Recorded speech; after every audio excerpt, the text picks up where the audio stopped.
LG polymers కి సంబంధించి వాళ్ళ ఇన్సూరెన్స్ అమౌంట్ 150 కోట్లు.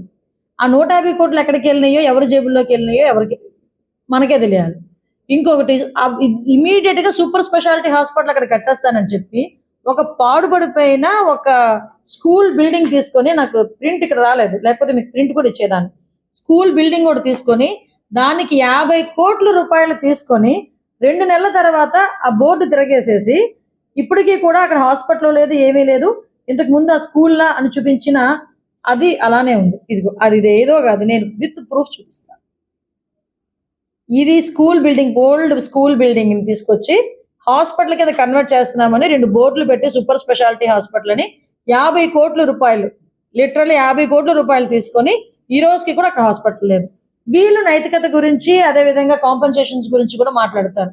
నేను అనుకున్నాను నేను, ఇప్పటికైనా మనోడు ఈ అమ్మఒడి, రైతు భరోసా వీటి గురించి మాట్లాడడం మానేస్తాడేమో అనుకున్నాను. కానీ ఎక్కడ స్క్రిప్ట్ అనమాట.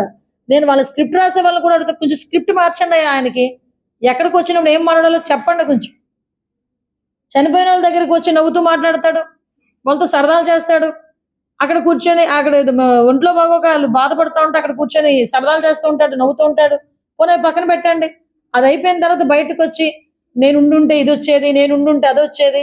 అరే ఇక్కడ బాధపడి 17 మంది చనిపోయారు, వాళ్ళకి వాళ్ళకి సహాయ చర్యలు ఏంటి, వాళ్ళు నీ తరపు నుంచి నువ్వేమి ఇస్తున్నావు, అవి మానేసుకొని అక్కడికి వచ్చి కూడా అలా రైతులకి ఇంత అందేది, నేనుంటే వీళ్ళకి ఇంత అంది ఉండేది.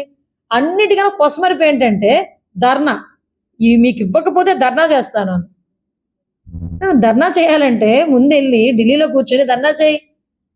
మీ బాబాయ్ని చంపిన ఇప్పుడు వచ్చి పట్టుకోలేకపోయారు మీ వాళ్ళు, 5 సంవత్సరాలు నువ్వేం చేయలేకపోయావు, వాటి గురించి ధర్నా చేయి.